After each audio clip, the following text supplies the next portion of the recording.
Hello children, today I am taking a revision of PT1 syllabus. I hope you all are studying at home PT1 course. बच्चों आज मैं इस video में chapter number 1, chapter number 2 और प्रत्यय और लोट लकार का रिवीजन ले रही हूँ, जिसमें पहला चैप्टर है नास्ति उद्यम समो बंधु। ये कहानी इस कहानी के टाइटल का अर्थ है कि मेहनत ही हमारा सबसे बड़ा मित्र होता है। और ये कहानी जो है लंग लकार यानी कि पास्ट टेंस में लिखी गई है। ये कहानी दो मित्रों की है, जिसमें एक का नाम सुमित और दूसरे का नाम अमित होता है। अमित बहुत ही आलसी और मंदबुद्धि व्यक्ति होता है, जबकि सुमित जो है उद्यमी यानी कि मेहनती और कर्मठ व्यक्ति होता है। अमित कभी भी किसी तरह का कोई भी कार्य नहीं करता है, वो हमेशा इधर उधर घूमकर अपना समय व्यर्थ ही गंवाता है। एक दिन सुमित ने जो कि बहुत ही मेहनती व्यक्ति है, उसने अपने मित्र से कृषि कार्य के लिए यानी खेती के कार्य के लिए कहा, और उसने कहा कि हम दोनों मिल करके ढेर सारा अनाज उत्पादित करेंगे और जो है धनी बन जाएंगे। वह उसकी बात को मान लेता है और गेहूं की फसल पैदा करने के लिए तैयार हो जाता है। दोनों ने जब सुमित खेत में अपने खेतों की जुताई करने के लिए जाता है यानी कि खेत को जोतने के लिए जाता है, तो वो उसे भी अपने साथ चलने के लिए कहता है, लेकिन वह मना कर देता है और अपने अस्वस्थ होने का बहाना बना लेता है। सुमित बेचारा अकेले ही जाकर के दोनों के खेतों को जोतता है और उसमें बीज बोने के कार्य के लिए भी वो आगे तैयार रहता है। कुछ दिनों के बाद वह अपने मित्र से गेहूं की फसल बोने के लिए यानी कि गेहूं के बीज खेत में डालने के लिए या बोने के लिए अपने मित्र से कहता है, लेकिन अमित जो है उसकी बातों को फिर से नकार देता है, यानी कि उसकी बात नहीं मानता है। फिर से अपनी बीमारी का बहाना बनाकर घर जाकर के वो सो जाता है। और कुछ दिनों के बाद फिर अमित उसे अपने खेतों में जाकर सिंचाई करने के लिए कहता है, तब भी वह इसी तरह का बहाना बना लेता है और मना कर देता है और कहता है कि मुझे अभी बुखार है। इस तरह से वह अकेले ही जाकर सिंचाई का कार्य भी करता है। सुमित की इस तरह से मेहनत से, सुमित के द्वारा की गई इस तरह की मेहनत से दोनों के खेत जो है फसल से लहलहाने लगते हैं। और पकी हुई फसल को देख करके सुमित अपने मित्र अमित से कहता है कि अब तुम्हें जो है ईश्वर की कृपा से तुम्हें इतनी अच्छी फसल प्राप्त हुई है, तुम्हें अब समय रहते इसे काट लेना चाहिए, क्योंकि आसमान में जो है बादल छाने लगे हैं। अब तुम आलसी मत बनो और अपनी फसल को जाकर समय पर काट लो, नहीं तो क्या होगा, वर्षा से तुम्हारी फसल नष्ट हो जाएगी। अमित न केवल आलसी था बल्कि मूर्ख भी था, अकर्मण्य भी था। इसीलिए उसने अपने मित्र की बातों को नहीं सुना, यानी कि उसके मित्र सुमित की बातों का उस पर कोई प्रभाव नहीं पड़ा। जबकि सुमित ने समय रहते अपनी फसल को काट कर और उसे अपने घर पर सुरक्षित स्थान पर स्थापित कर दिया, यानी कि सुरक्षित स्थान पर रख दिया। अगले दिन ज़ोर से बारिश हुई और अमित की जो फसल है वो बह गई, यानी कि नष्ट हो गई। अमित के पास और कोई चारा नहीं था सिवाय पछतावे के, और वह अपना सिर पकड़कर पश्चाताप करने लगा। जबकि सुमित जो है अपनी मेहनत के कारण सुखी हो गया। इसीलिए इस कहानी से हमें ये शिक्षा मिलती है कि आलस ही मनुष्य का सबसे बड़ा शत्रु होता है और मेहनत ही उसका सबसे बड़ा मित्र होता है। जो व्यक्ति मेहनत करता है उसके जीवन में किसी तरह का कोई अवसाद या दुख नहीं होता है। तो बच्चों, इस कहानी से हमें यही शिक्षा मिलती है कि हमें हमेशा जो है मेहनती बनना चाहिए, आलस को हमारे जीवन में स्थान नहीं देना चाहिए। बच्चों, इस चैप्टर के और सेकंड चैप्टर के क्वेश्चन आंसर्स के बारे में भी मैं आगे बात करूंगी। पहले सेकंड चैप्टर का अर्थ आप शॉर्ट में इसे समझ लें। दूसरा जो चैप्टर है वो है स्वच्छताम प्रति एकम पदम, यानी कि स्वच्छता की ओर एक कदम। यह चैप्टर पूरा स्वच्छता पर आधारित है, जिसके अंतर्गत प्रधानमंत्री नरेंद्र मोदी के द्वारा चलाए गए स्वच्छता अभियान के बारे में काफ़ी कुछ जानकारी है। तो इस चैप्टर के अनुसार स्वच्छता हमारे अच्छे स्वास्थ्य की आधारशिला मानी गई है। यदि हम अस्वच्छ वातावरण में रहेंगे तो हम अनेक तरह के रोगों से ग्रस्त हो जाएंगे और हमारा शरीर जो दुर्बल और रोगग्रस्त होकर के किसी भी कार्य को करने में समर्थ नहीं हो पाएगा। हम तभी अपने परिवार, अपने समाज, अपने लोगों और अपने राष्ट्र के विकास का कार्य तभी कर सकते हैं जब हम शरीर से स्वस्थ होंगे। इसीलिए कहा जाता है कि शरीर हमारे धर्म का जो है साधन है। हमारी धर्म का अर्थ यहाँ पर कार्य से है, यानी कि शरीर के द्वारा ही हम अपने किसी भी कार्य को अंजाम दे सकते हैं। तो हमारा शरीर एक तरह का साधन है जिससे हम अपने सभी कार्यों को सिद्ध कर सकते हैं। ऐसा ही मन में विचार करके हमारे राष्ट्रपिता महात्मा गांधी ने भारत को स्वच्छ करने का एक सपना देखा था और उसी सपने को पूरा करने के लिए हमारे माननीय प्रधानमंत्री श्री नरेंद्र मोदी ने 2014 में गांधी जी के जन्मदिन के अवसर पर देश की स्वच्छता के लिए स्वच्छ भारत नाम का एक अभियान चलाया। इस अभियान को राष्ट्रीय स्तर का बनाया गया, यानी कि ये जो अभियान है वो राष्ट्रीय स्तर का अभियान है। इस अभियान का प्रमुख उद्देश्य स्वच्छता के लिए लोगों के मन में चेतना जगाना और उस चेतना के लिए प्रचार प्रसार करना। और इसीलिए महात्मा गांधी के चश्मे पर, जो कि पिक्चर में दे रखा है, उस चश्मे पर भी स्वच्छ भारत लिखा हुआ है। यह चश्मा, यह उपनेत्र मतलब चश्मा, यह चश्मा जो है महात्मा गांधी के उस सपने को याद करने का एक प्रतीक माना जाता है या प्रतीक है। अब आज के समय में गांव-गांव और शहर में या नगर में स्वच्छता के कार्यक्रमों का आयोजन किया जा रहा है, जिसमें देश के बड़े गणमान्य लोग जो है सम्मिलित हो रहे हैं। प्रधानमंत्री महोदय के आह्वान पर भारत रत्न विजेता सचिन तेंदुलकर ने और योग गुरु स्वामी रामदेव, प्रियंका चोपड़ा जैसे बड़े लोगों ने, अनेक भारतीय जो हैं, बड़े जो लोग हैं, वो आगे आकर के इस अभियान के महत्व को सभी लोगों को बता रहे हैं या संबोधित कर रहे हैं और स्वच्छता के नियमों के पालन के लिए भी उन्हें प्रेरित कर रहे हैं। गांव-गांव और शहर में शौचालय की सुविधा इस कार्यक्रम का सबसे बड़ा या सबसे महत्वपूर्ण उद्देश्य भी है। कुछ लोग अपने घरों के आसपास कचरा जलाने का काम करते हैं। उस कचरे में प्लास्टिक से बनी वस्तुएं भी जलती हैं, जिसके कारण क्या होता है कि चारों तरफ जो वायु है वो विषाक्त हो जाती है, यानी कि जहरीली हो जाती है। और इस जहरीली हवा के कारण क्या होता है, हमारे शरीर पर इस जहरीली हवा का दुष्प्रभाव पड़ता है और हमें कई तरह के रोगों का सामना करना पड़ता है या कई तरह के रोगों को स्वीकार करना पड़ता है।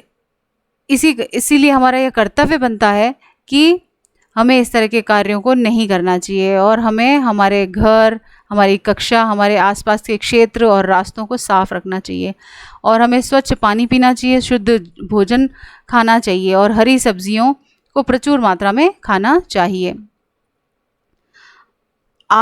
यानी कि आज के समय में हमारे विद्यालय के बालक और बालिकाएं भी इस क्षेत्र में या इस अभियान में सक्रिय रूप से भाग ले रहे हैं। यानी कि किस तरीके से वो सक्रिय रूप से भाग ले रहे हैं कि वे अपने विद्यालयों की स्वच्छता के लिए अनेक कार्यक्रम चलाते हैं या चला रहे हैं और वे सब जो है स्वयं ही खुद ही विद्यालय परिसर को साफ रखते हैं और खुद साफ करने का कार्य करते हैं। और इसके अलावा वे लोग विद्यालय के आसपास रहने वाले जो लोग हैं उन्हें भी स्वच्छता के प्रति जागरूकता के लिए हमेशा कहते रहते हैं। अब इस बात का मुझे विश्वास है या इस बात का मुझे दृढ़ विश्वास है कि हमारे देश के नागरिक जो है स्वच्छता के प्रति जागरूक हो गए हैं और हम सबको मिल करके इस अभियान को सफल बनाने के लिए या इस अभियान को सफल बनाने का प्रयास करना चाहिए या करेंगे।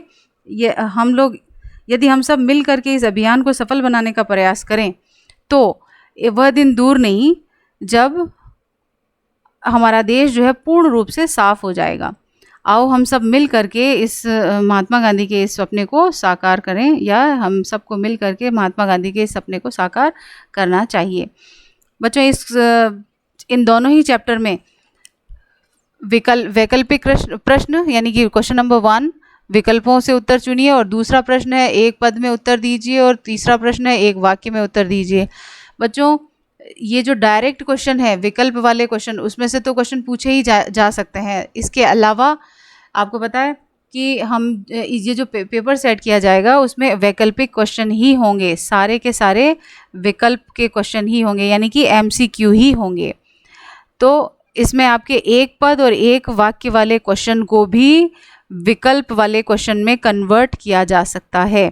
तो आपको एक विकल्प वाले क्वेश्चंस यानी एमसीक्यू वाले क्वेश्चंस को पढ़ने के साथ साथ एक पद और एक वाक्य के क्वेश्चंस को भी करना है।